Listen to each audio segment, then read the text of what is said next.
Hello viewers, welcome to UN Digital class. In my previous lecture, I have already discussed about the BFS algorithm, which is one of the uniform search algorithm in artificial intelligence. Today, I am going to discuss about the DFS search algorithm, that is the depth first search algorithm. Depth first search algorithm is a recursive algorithm. In depth first search algorithm, we start the search from the root node to achieve the goal node in depth wise, that is the depth first search algorithm. Now, in this figure or in this search tree here, this is the initial node or start state, or you can say that it is a root node. Suppose this is our goal node. By using the BFS search algorithm, here we search from the initial node, that means from the node A to achieve the goal node or to reach the goal node. When we use the DFS algorithm, here we search depth wise, that means here we search from A to B, then B to D, then D to H, then H to I. This is the depth wise search. That means here first we search from the initial node up to the depth of our search tree. Then we returning from the previous node. For this reason it is also called as a recursive search algorithm. For implementation of this algorithm we use the stack data structure. Now I am going to write the DFS search algorithm. In this algorithm, first I am going to take one list, that is fringe. That means let fringe be a list containing initial node.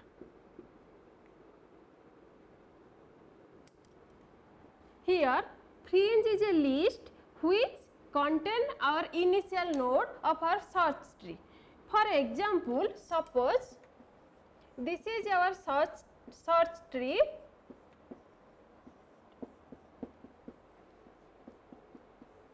Here in this search tree the A is the initial node.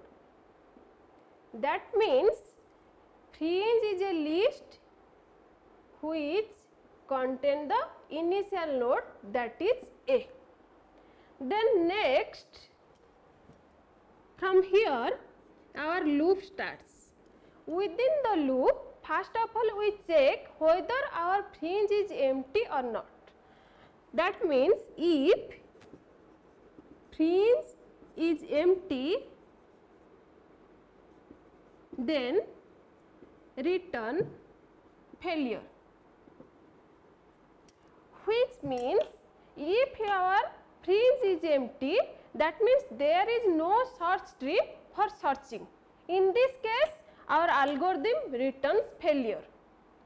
Otherwise, here I am taking one variable, that is the node variable.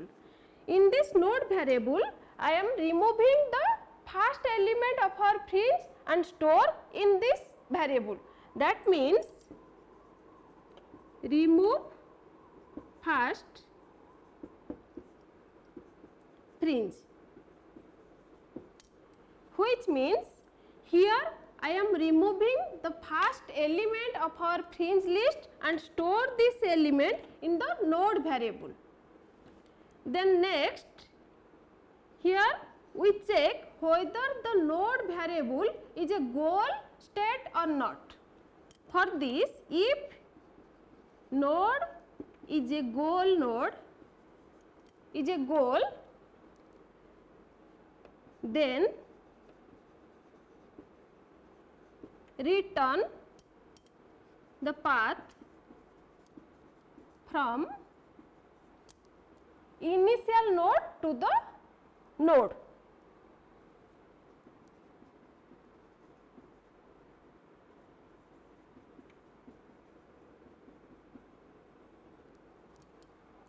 Here suppose our fringe initially containing the first node of our search tree, that is A. Then next, when we come to this point, we check the condition, but the condition does not satisfy because here our fridge is not empty. Then next thing is that here the first element of our fringe is removed and stored in node variable, that is node equal to A. That means from the fringe list this A node is removed and it is stored in this node variable. Then next, here the condition checks if node is a goal. That means we check this A node is a goal node or not. If this A node is a goal node, then we return the path from the initial node to the goal node. But here suppose our goal node is this one, that is F is our goal node. That means here our condition does not satisfy. If our condition does not satisfy, then what we can do? Look at here. Within the else part, generate all the successor of node, which means here we generate all the successor of our node. That means in our example the node is a node and the condition does not satisfy. After that, this line means we generate the successor of our node. Here the successor of our node A is B and C. After generating the successor of our node, then you add this successor at the front of the fringe.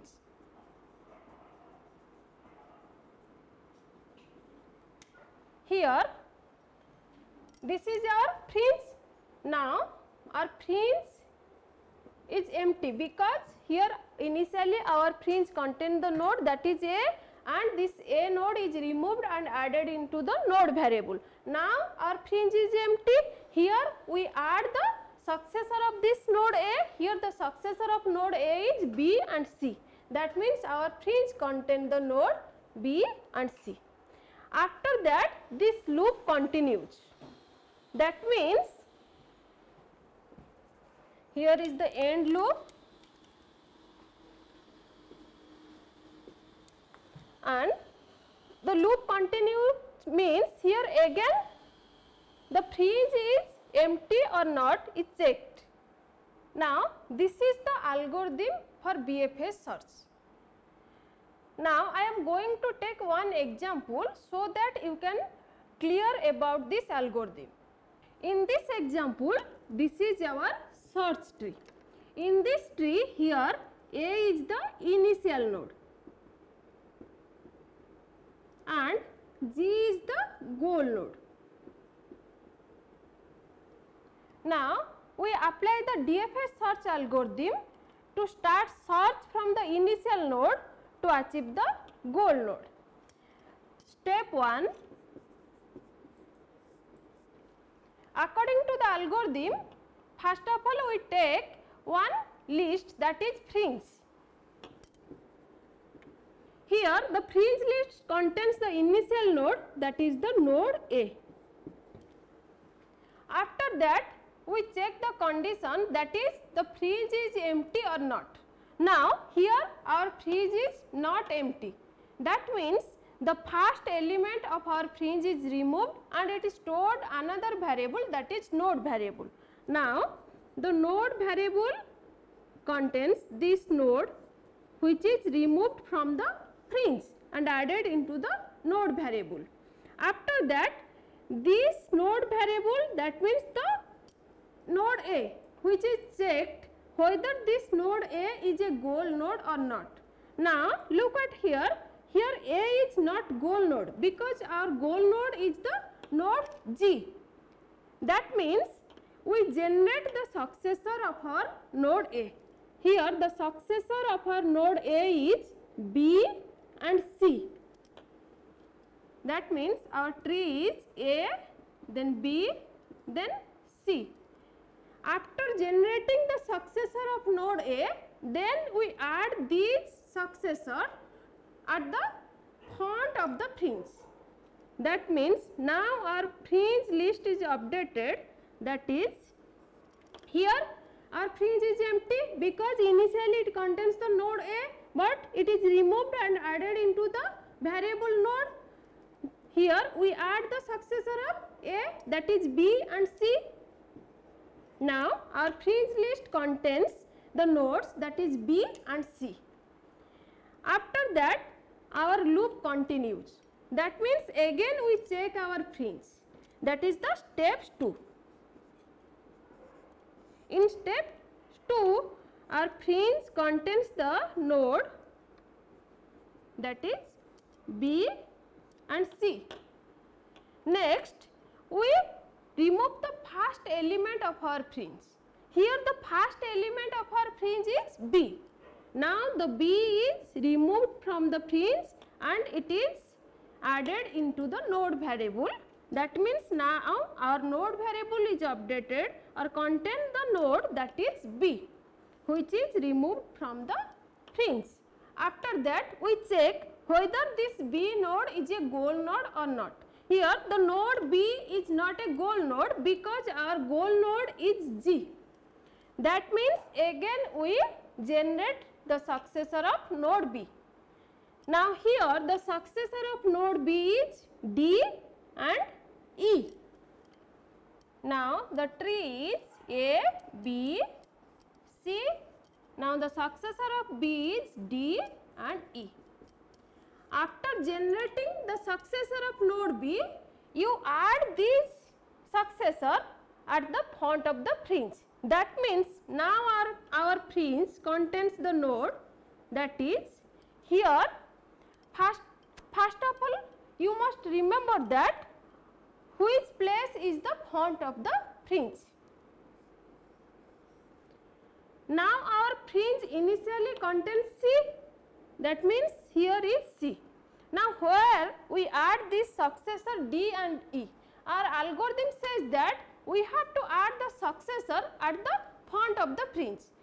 Now in your fringe list, this side is the front side and this side is the end side or back side. That means according to our algorithm, here we add the node D and E before the C.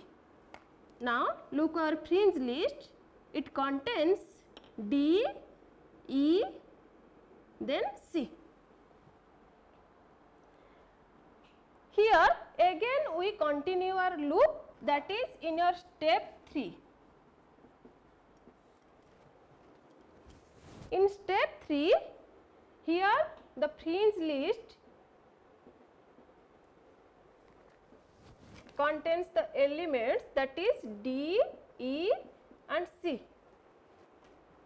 Now we remove the first element of our fringe list and add it into the node variable, that is node equal to D.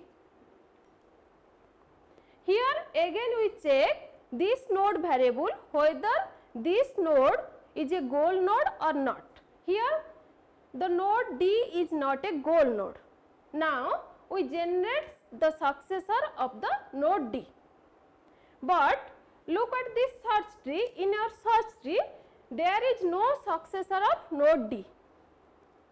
So that our fringe simply contains the element, that is E and C.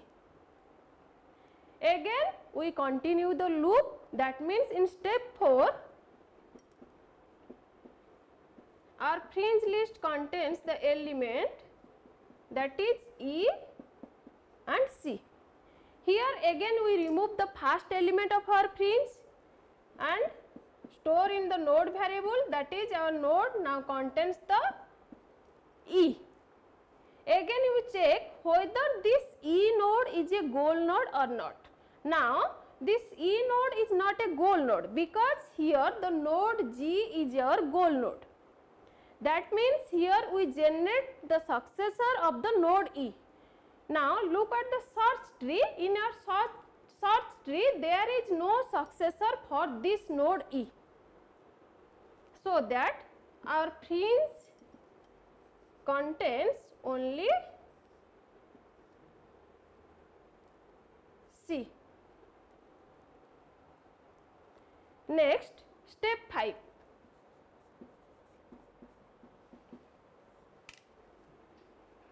In step 5, our fringe contains the node that is C. Now here we remove the first element of our fringe. Here the first element of our fringe is C.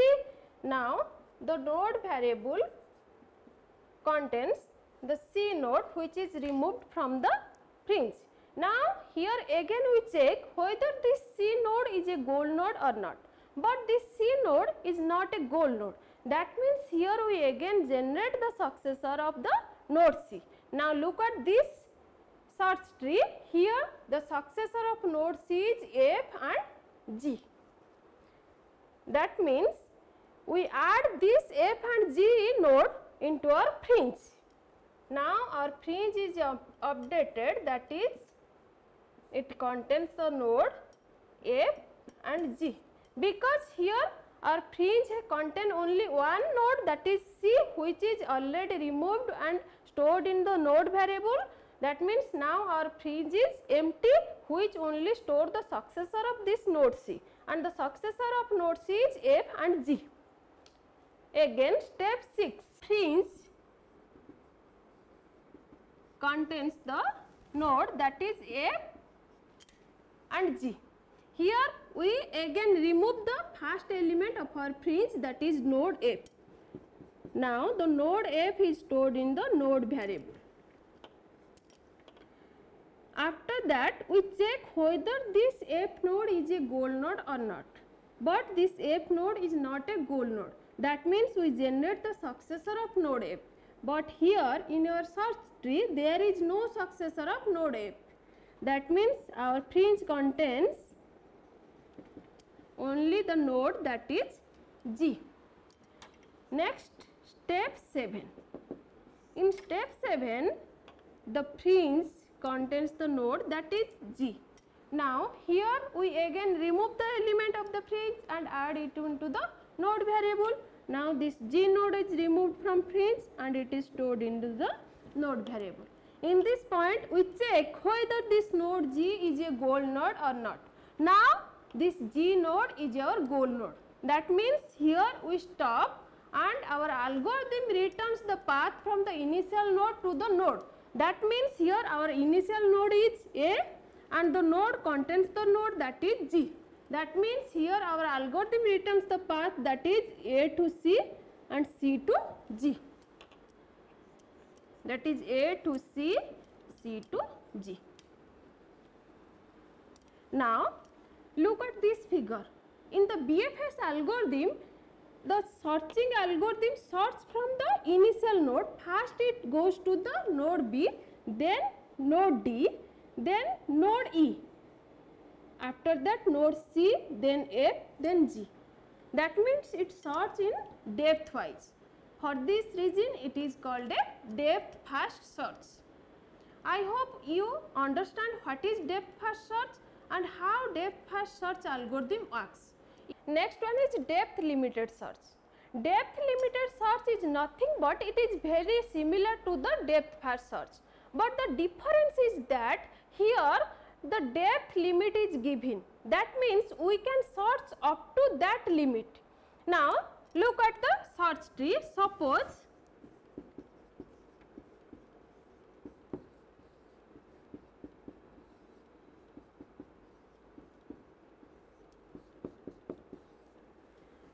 this is your search tree.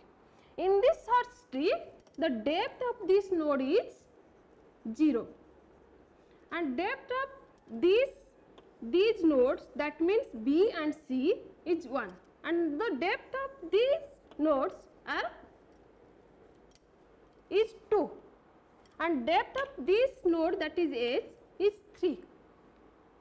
When we apply the depth first search, we simply search from the starting node to the last depth of our search tree.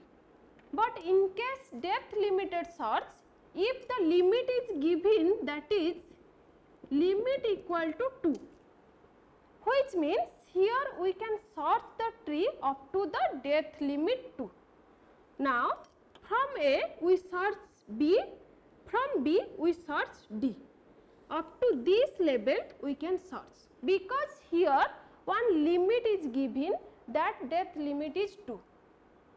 That is the difference between the depth first search and the depth limited search. Now, look at the depth limited search algorithm. This is the depth limited search algorithm. In this algorithm, like the DFS algorithm, here I am also taking one list, that is the fringe list, which contain the initial state or root node of our search tree. Then the loop starts. Within the loop, it checks whether the fringe is empty or not. If the fringe is empty, that means there is no search tree for searching and the algorithm returns failure. Otherwise, the first element of our fringe is removed and stored into the node variable. After that, this node value is checked whether this is a goal node or not. If this node is a goal node, then it returns the path from the initial state to the node. Otherwise, it checks the depth of the node. That means the node which is within our node variable, that node depth equal to limit, that means the limit which is given to us. If that equals to, that means the depth of the node equal to the limit, then cut off, means here our algorithm stop.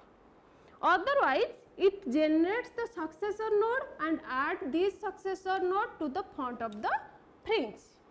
Now, take one example so that you can clear about this algorithm. Now, look at this example. In this example, this is our search tree.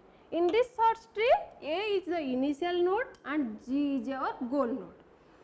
But another information is given, that is the limit. Here limit equal to 1, which means we can search up to the depth limit 1. That means we can search from this to this, means up to this level. Within this level, if our goal node exists, then it is okay, otherwise it does not return anything, it only cut off from this step or from this limit. Now, suppose take our step 1. Now, take the step 1. In the step 1, here is a fringe list which contains the initial node, that is the node A. And according to our algorithm, now our fringe is not empty. That means we remove the first element of our fringe and store into a node variable. Now, the node variable stores the value, that is A. Now, we check whether this A is a goal node or not, but here this A is not a goal node. That means again we check whether the limit, depth limit of this node A is equal to our limit or not. Here the depth limit of node A is 0, but the depth limit which is given to us, that is 1. That means this limit not equal to the limit which is given to us. Here we can generate the successor of the node A. Here the successor of node A is B and C. Now, we add this successor into our front of the fringe. That means here we add the successor, that is B and C. In the step 2, now our fringe contains the node, that is B and C. Here again we remove the first element of our fringe and store in node, that is node equal to B. Now, we check whether this node B is a goal node or not, but this node B is not a goal node. Again we check whether the limit of depth limit of this node B is equal to this limit or not. Now, the limit of this node B is equal to this limit. That means here our algorithm stops. We cannot search below this depth. Here our goal node is G. That means by using this limit we cannot reach our goal node, when we apply the depth limited search. If our goal node is B, suppose our goal node is B, that means here when you check this node, B node is a goal node, then we return the path from the initial node to the goal node. Here the path from initial node to goal node is A to B, that means it returns A to B. Now you must clear that in depth first search we must achieve the goal node, but in case of depth limited search we may achieve the goal node, we may not, because here one condition is given, that is the limit or depth limit of the node up to which we can search. Beyond this limit we cannot search. If our goal node exists within this limit, then you can achieve the goal node, otherwise the algorithm just stop. I hope you get some idea about the DFS algorithm and DLS algorithm. If you have any doubt regarding these two algorithms, then you can ask me through comment. I will discuss about your doubt. Thank you for watching.